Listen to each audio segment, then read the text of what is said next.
দেশের শীর্ষ পত্রিকার প্রধান প্রধান শিরোনাম। প্রতিদিনের বাংলাদেশ। ট্রাম্পের ইউ-টার্ন আলোচনায় হয়নি, মিথ্যা বলছেন ট্রাম্প, দাবি তেহরানের। জ্বালানি তেলের সংকটে সারা দেশে হাহাকার, তেলের পর্যাপ্ত মজুদ থাকার দাবি জ্বালানি মন্ত্রীর। গণহত্যার বিশ্ব স্বীকৃতি আদায়ে প্রয়োজন সরকারি উদ্যোগ।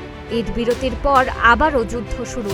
ঢাকায় যানজট কমাতে প্রধানমন্ত্রীর সভাপতিত্বে বৈঠক। কালের কণ্ঠ।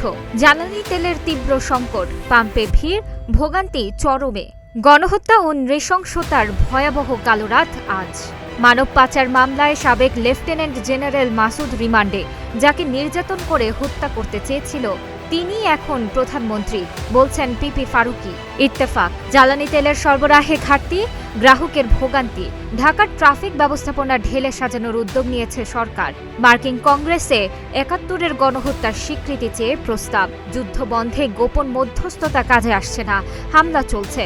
যুক্তরাষ্ট্র ও ইরানের ঐক্যমত্য হয়েছে, ট্রাম্পের এই দাবি অস্বীকার ইরানের। সমকাল। ব্যবস্থাপনা ও সরবরাহের ঘাটতি সংকট বাড়াচ্ছে, মাসুদ উদ্দিন রিমান্ডে। ময়লা পানি ও ডিম নিক্ষেপ, যুদ্ধের মাঝে শান্তির খোঁজ।